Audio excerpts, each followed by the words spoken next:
A green belt of land lays between Nicaragua and Panama. It is Costa Rica, a tropical paradise where life remains inherently connected to the sea, rainforests, and history. In 1503, Christopher Columbus landed near Ilsa Uvita. The Spaniards followed soon afterwards, annexing the territory to their colonial empire. After being on the losing side of the Spanish-Mexican War in 1821, the Spanish could not stop the Costa Ricans from declaring independence. Inspired by nature's bounty, they named their land the Rich Coast, Costa Rica. Democracy took root in the mid-20th century, and Costa Rica has been one of the most peaceful Central American countries ever since. One of the first wild beasts that may be encountered here could very well be this mantled howler. It feeds on young leaves and can weigh up to 10 kilos. It is no loner. Groups of around 10 are often seen feasting together on the ever-present vegetarian delicacies. The Costa Rican coastline is constantly under siege. Waves of the Caribbean batter the coast from the east, as if trying to break through the sliver of mainland and join the waters of the Pacific on the other side. It isn't the only never-ending battle taking place here. The nature of the mainland appears to besiege the sea in return. Its only ammunition is the opulent jungle lining the Caribbean coast. It appears that the only thing standing in the way of the jungle is a colonnade of palm trees. This silent battle has few spectators. It may be the regular soothing rhythm of waves washing the coast that results in a very relaxed way of life here. It's also the most likely reason why surfers from around the world flock to San Jose in search of the pura vida, or pure life, a life without rushing, intricacies, or confusion.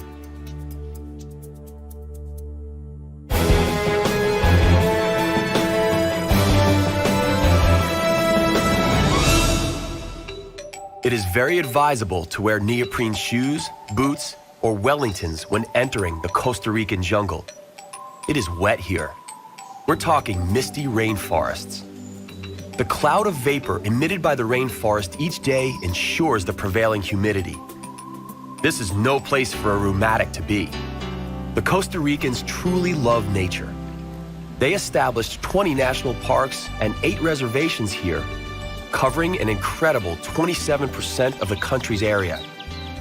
Bird watchers can admire over 850 types of birds, one of which is this boat-billed heron. It lives in the mangroves lining riverbanks and survives on crustaceans and fish. It can exceed half a meter in height, and it is apparent why it was given the name boat-billed, thanks to its unique bill. It is one of the most distinctive birds of the Costa Rican jungle. In this labyrinth of trees, bushes, and other sorts of plants, the entangled boughs form a safety net above the water. Curtains of greenery surround the canals and generate a humid duskiness. There is a slight resemblance to Venice, the only difference being that our unstable Costa Rican gondola floats among stout lush tree palaces belonging to birds and reptiles. It's a good thing that no time is wasted nowadays by swapping film rolls and digital cameras. Looking around, it would be a great shame to miss anything. This turtle, for instance, or that plumed basilisk over there. It runs so fast that it can actually skim the water's surface, appearing to walk on water. This is why the locals call it the basilisk of Jesus Christ. There are tens of thousands of plants here, including 1,200 species of orchid. One can only envy the sloth. He's got his whole life to take in the beauty of the jungle. We, unfortunately, have to move on.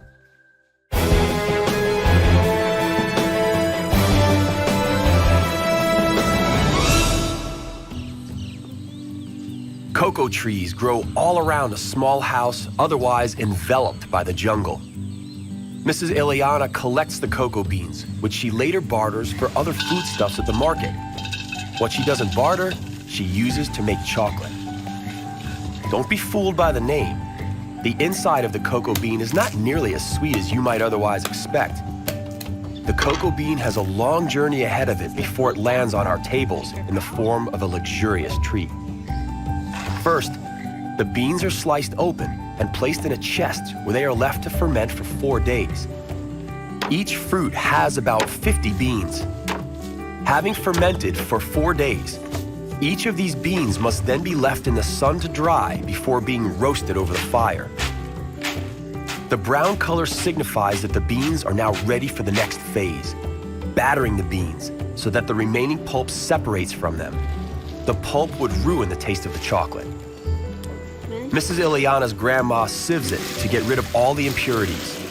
When that's done, she handpicks the best beans. The result is a brownish powder which, to some extent, resembles chocolate. However, there is still something missing. It's now time for the final step in the production of pure, ecological bio-chocolate. The powder is mixed with water and cane sugar. This recipe is ancient. It goes back to the time of Montezuma, the Aztec ruler, who considered cocoa drink a delicacy. The Aztecs were more than aware of the aphrodisiac nature of chocolate. The word chocolate comes from the Aztecs. At last, the chocolate is wrapped in banana leaves. First, it is necessary to heat the leaves to make them flexible and prevent them from breaking when folded. The grandma painstakingly molds the chocolate.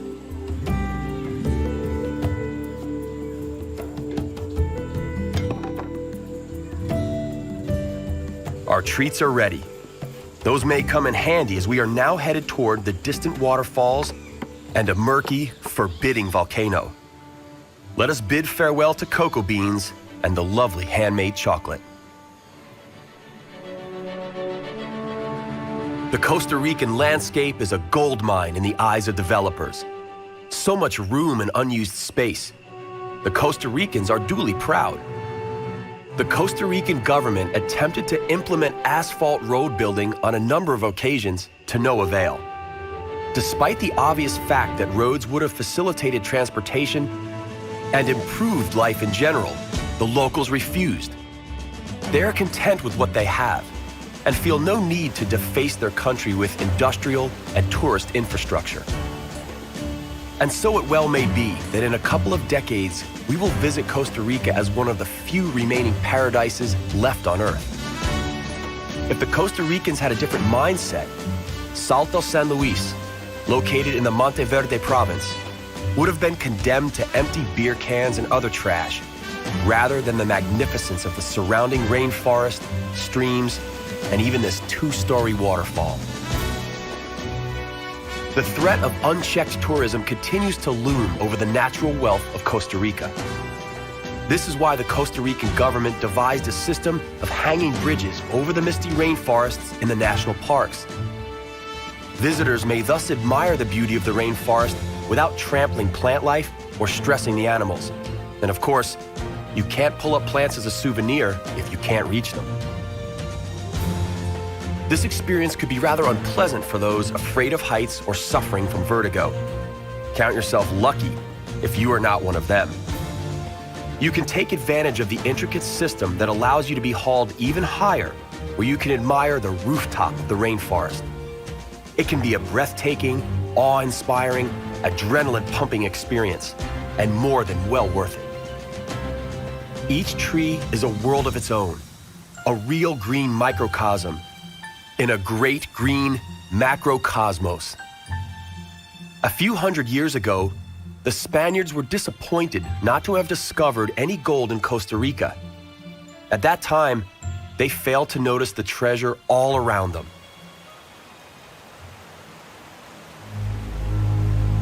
Let us look around one last time. Dark, forbidding, and veiled in clouds, this is the Arenal volcano. It is one of Costa Rica's symbols, and it is also one of the world's 10 most active volcanoes. The height is quoted as around because it erupts so often that resulting lava flow causes it to grow by approximately 4 meters per year. Its first eruption was about 7,000 years ago. During its most recent and mild eruption 12 years ago, 40 square kilometers of rainforest paid the price for its foul mood. Lately, Arenal has been relatively quiet and well-behaved. Just one tiny earthquake per week. Perhaps it too has succumbed to the ever-present sense of pura vida all around. And now, we are off to Africa.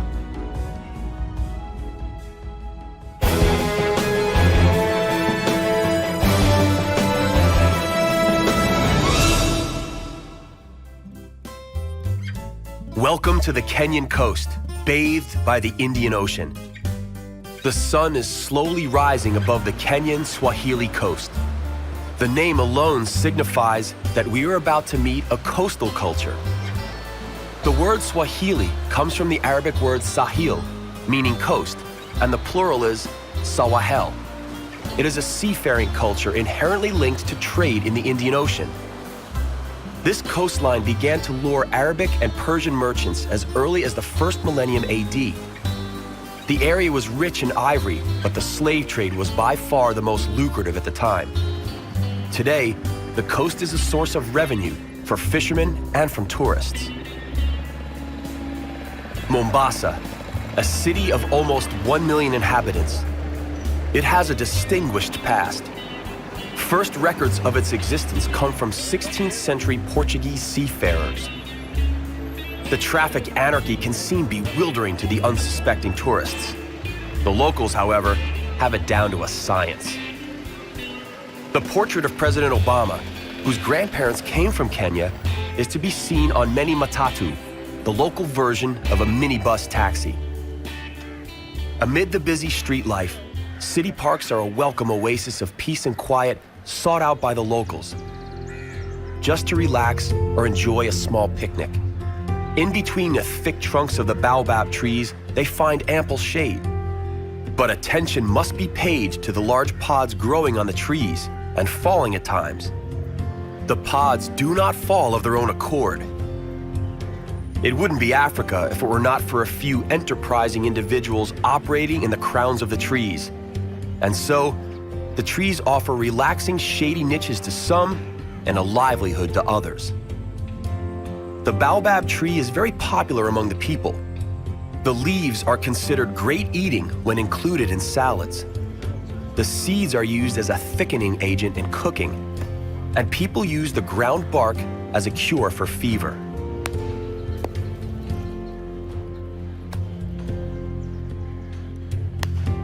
Collection of this fruit may seem a risky business, but the wide boughs are sidewalks to the feet of an experienced collector.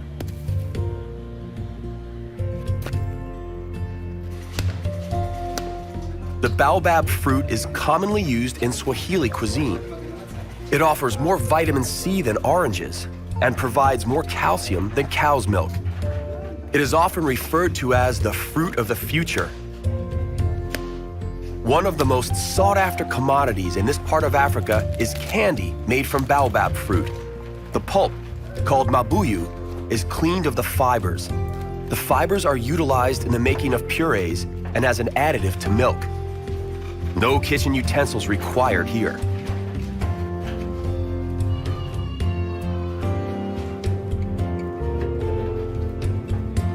The pulp is carefully selected.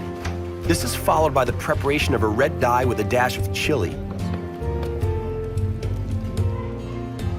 When it's ready, the pulp is colored in the dye and sweetened.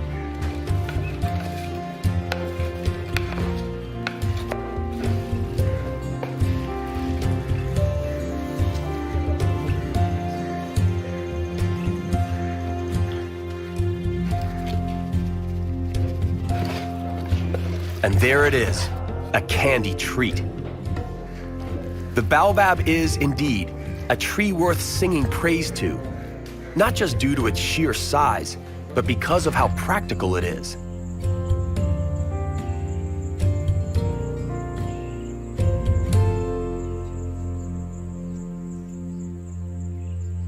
Not all cities survived the pitfalls of centuries past. For unknown reasons, life suddenly vanished from the city of Gedi at the end of the 17th century. The city is veiled in mystery. Though no official records exist, the expanse of observable ruins gives silent testimony to the wealth and glory of Gedi. In the first half of the 20th century, archaeologists unearthed the remains of a port and a tomb dating back to the end of the 14th century. Neither gave away any secrets. It is almost as if Getty was cursed, or that something wanted to deny it ever existed at all. It is a place perfectly suited for an H.P. Lovecraft story. The city was devoured by the jungle, and its ruins are now occupied by a troop of green monkeys. Their monkey ancestors may have lived here a few hundred years ago, but they also didn't keep any written records. The sheer size of Getty, as well as its mystery, is breathtaking. Baobab trees are to be found here, too, and the green monkeys aren't about to miss out on the tree's delicious fruit. Green monkeys live in great troops, and the hierarchy within the troops is infallible. According to many scientists, these monkeys are able to articulate threats they sense from other animals. They use a specific screech, for instance, when a leopard lurks nearby. They will use a screech with different characteristics when they spot a snake or see an eagle. At a very young age, monkeys learn the sounds from their elders. Similar to naughty adolescents, they derive great pleasure and entertainment from freaking out the adults using these warning sounds just for the heck of it. The mother monkeys have no tolerance for such silly pranks and are determined to teach their young good manners. The youngsters are in for a good walloping. That is, if the mothers manage to catch them.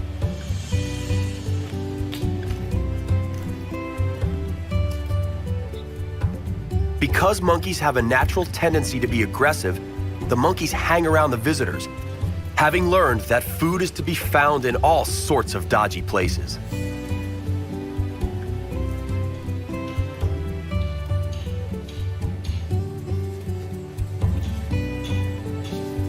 Monkeys are not the only animals thriving in the surrounding forest. This is the single largest stretch of solid coastal jungle in East Africa. Eucalyptus dominates here, and the illegal exploitation of timber has taken its toll. For the time being, the jungle is holding its own. It is large and vast. As a result, animals are able to continue to find refuge there. An abundance of endangered bird and butterfly species gather here, as does a herd of elephants. Unfortunately, the growth is too thick and impenetrable for us to see them. A man without a donkey is a donkey. This is one of many Swahili proverbs. It applies especially on the island of Lamu. Its capital, Lamu, dates back to the beginning of the 16th century. The unimaginable wealth of its inhabitants no doubt came from the trade in ivory and slaves. The city has managed to maintain its character and remains a unique example of Swahili architecture. It has been included by UNESCO as a cultural heritage site. Clearly, no other means of transport but a donkey would do in its narrow, winding streets. 2 tractors appeared on the island recently, and the police force can also brag of its own vehicle. This is no match for the donkeys, though. There are 3,000 donkeys on the island, so they ensure that they are the majority of the interstate transportation. The goods are offloaded in the port. From there, they reach their designated destination atop one of these stubborn creatures. The baskets used as saddlebags are made of palm leaves. The leaves are first dried, then the women weave them into narrow strips, which are eventually sewn together. The same technique has been used forever. Mattresses and other merchandise made of palm leaves were exported from Lamu. Their import is mentioned everywhere, including on the island of Zanzibar.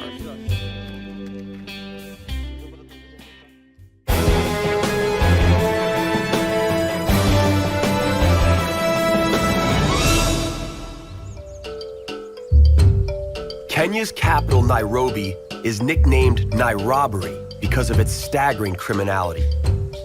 Even though these animals are living in what amounts to the city's suburbs, these zebras and wildebeests haven't got a clue. They live peacefully within sight of the city, but at the same time sufficiently far away from it.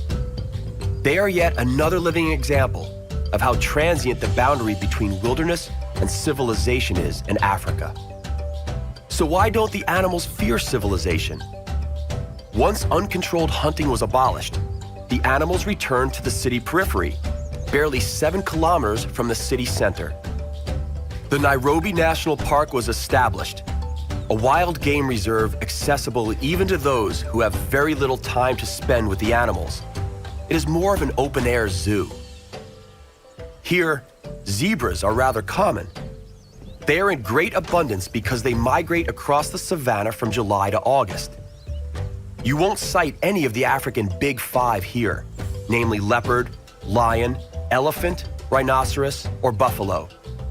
Along with zebra, the more common animals include wildebeest, giraffe, and ostriches. Don't expect the ostrich to hide its head in the sand, though. They are so accustomed to seeing throngs of tourists and schoolchildren, they remain absolutely unfazed by humans. You may encounter wildebeest grazing freely on the plains. Springboks and antelope of all shapes and sizes are also commonplace.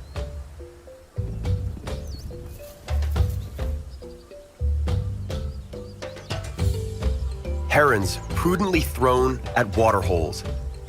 Waterholes are essential for the survival of all in the savanna, and generic animosities are forgotten here.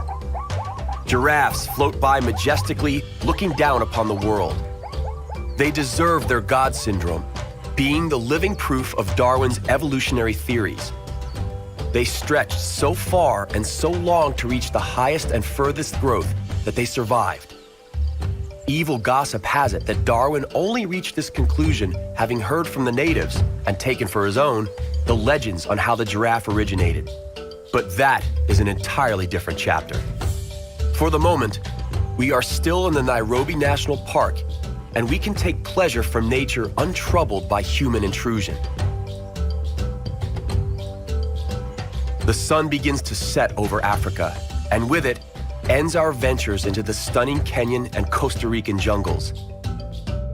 But for how long will we have the ability to enjoy these jungles? For only as long as we are willing to accept the responsibility of being good stewards to the land and our environment.